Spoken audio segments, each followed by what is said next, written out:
Ini contoh karung yang digunakan untuk tempat membuang sampah organik yang bisa berisi daun-daun, kemudian sampah dari buah-buahan, biji, kemudian sisa makanan bekas dan lain sebagainya. Mungkin ada nasi basi juga bisa masuk ke situ.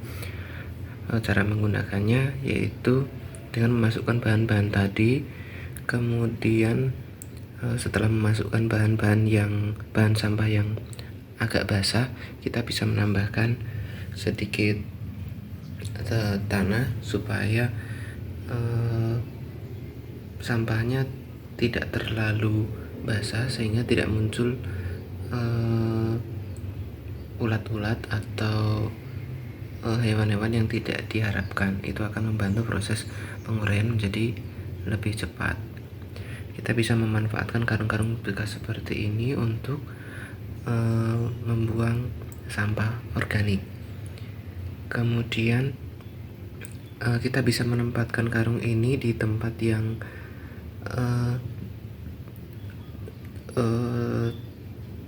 terlindung dari air hujan supaya tidak terjadi pembusukan yang menghasilkan aroma yang tidak menyenangkan. Kemudian untuk mencegah supaya tidak dibuat berantakan oleh misalnya hewan, misalnya kucing atau tikus misalnya, teman-teman bisa terlebih dahulu menutup karung ini segera setelah diisi dengan sampah. Misalnya sampah yang seperti ini, teman-teman bisa langsung lipat saja, kemudian tutup dulu. Teman-teman bisa berikan penutup misalnya dengan bata atau kayu atau apa, supaya tidak dicakar oleh kucing atau mungkin dirusak oleh tikus. Kemudian pada saat kita mau menambahkan, kita bisa buka lagi, kemudian masukkan lagi ke sampahnya ke sana, kemudian tutup lagi. Apabila karungnya sudah penuh, teman-teman cukup menutupnya, kemudian meletakkan bata atau kayu di atasnya, kemudian biarkan saja selama 2 atau 3 bulan. Kita akan menunggu sampai sebagian, ya saya katakan sebagian karena mungkin tetap akan ada sebagian sampah yang belum terurai. Tidak apa-apa, kita tunggu 2-3 bulan. Kemudian bagaimana kalau kita mau membuang sampah sementara ini nggak dibuang? Nah, kita siapkan karung yang lain misalnya untuk tempat penyimpanan seperti ini. Kemudian nanti setelah waktu 2 atau 3 bulan ini bisa ditimbun ke dalam tanah. Misalnya teman-teman bisa gali di tanah, kemudian timbun di situ supaya nanti akan dibantu proses peruraiannya lebih baik oleh tanah.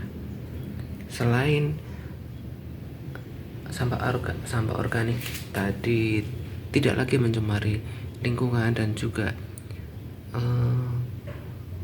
membantu kita mengelola sampah yang tadi terurai, sebagian itu akan membantu menyuburkan tanah dan bermanfaat untuk menyuburkan tanaman.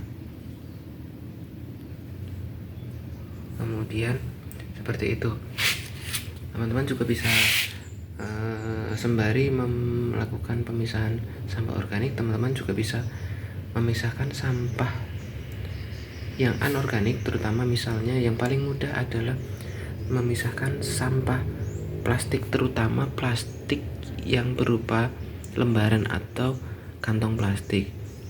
Cara termudahnya adalah misalnya kita membuang sampah untuk dimasukkan ke sini, plastik yang sudah tidak bisa digunakan lagi, misalnya sampah yang diperoleh dari kita sisa membeli makanan matang, itu kan sudah ada minaknya segala macam dan tidak bisa dimanfaatkan. Nah, teman-teman bisa kumpulkan Untuk sementara teman-teman bisa masukkan ke dalam plastik seperti ini.